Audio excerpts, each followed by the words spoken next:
In this video, we are going to talk about some exponents practice for 8th graders.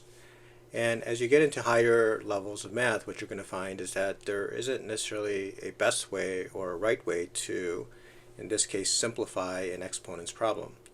In other words, there might be more than one way to simplify it. For example, this first problem where we have x to the fourth over x squared over x to the fifth. So you can do this a couple of different ways.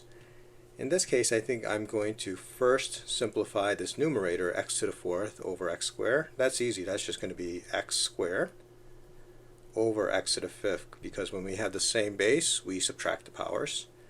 And then from there, I can subtract it again, and this is either going to be x to the 2 minus 5, which is x to the negative 3. But if your teacher is asking for only positive powers, then this is the same thing as 1 over x to the power of 3. And you could have done this right at this step, where you could have said this as 1 over x to the third from here as well.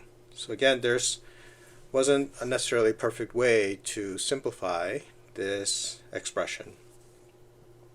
Here we have another expression and we want to simplify, and what we might do is we can either try to work with the numerator first, but in this case it looks like that I'm just going to have to work with x squared over x, except x is not just x, it's x to the 1.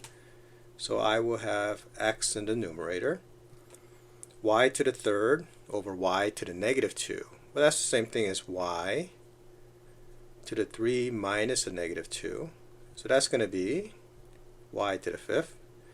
And again, if I'm supposed to work with only positive powers, this over here is going to be z to the negative 2 minus 4, or z to the negative 6, but we know that's going to be over z to the 6.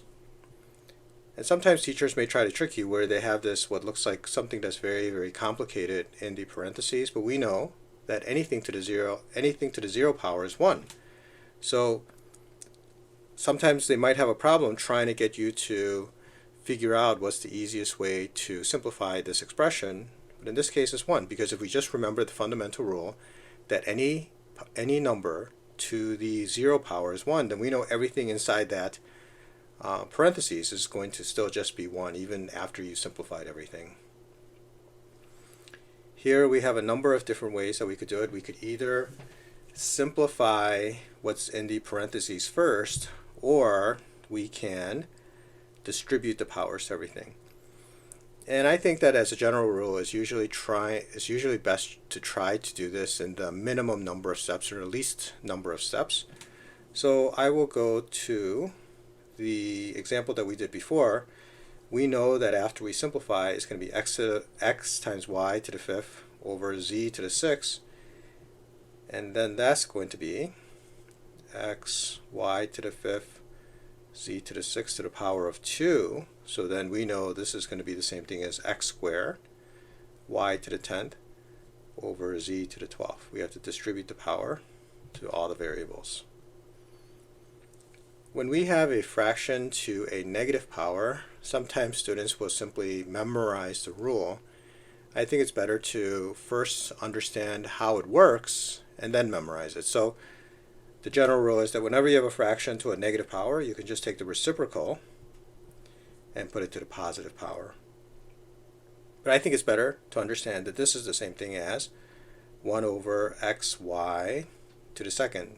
Anything to the negative power is 1 over it with the same base with a positive power. Well, this is the same thing as saying 1 divided by x over y squared, 1 divided by x squared over y squared, 1 times y squared over x squared, and indeed that's the reason why it's going to equal to y squared over x squared. So practice it once, and then from there you can just memorize it, that whenever you have a fraction you could just take the reciprocal and put it to a positive power if you have this negative power here. Of course there could be numbers, so here we got to be careful of the negative. There isn't really much to do here. It's just going to be negative 3 x cubed over 5, the numbers are not going to cancel, and a squared, and then it's going to be b in the denominator. So sometimes that happens is that you get a problem and there just isn't much to do, and the teacher or the problem is trying to see if you can recognize when you can cancel things out or when you cannot. Finally, you can have a situation where you need to maybe simplify in the numerator and then simplify. So here we have x to the negative 3 times x to the 8 in the numerator. So that's the same thing as x to the 5th. Y to the 5th times y to the 2nd, that's the same thing as y to the negative 7 over x squared over y cubed. Then we can simplify the terms or the variable x, so that's going to be x to the 3rd. And then here we have y to the negative 10. And again, if it turns out that your teacher only wants you to have positive powers, it's the same thing as x cubed over y to the 10th.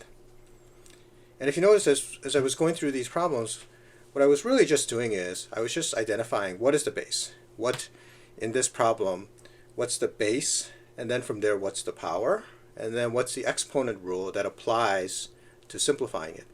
And if you can understand these problems in this way, then really it doesn't matter what problem comes along.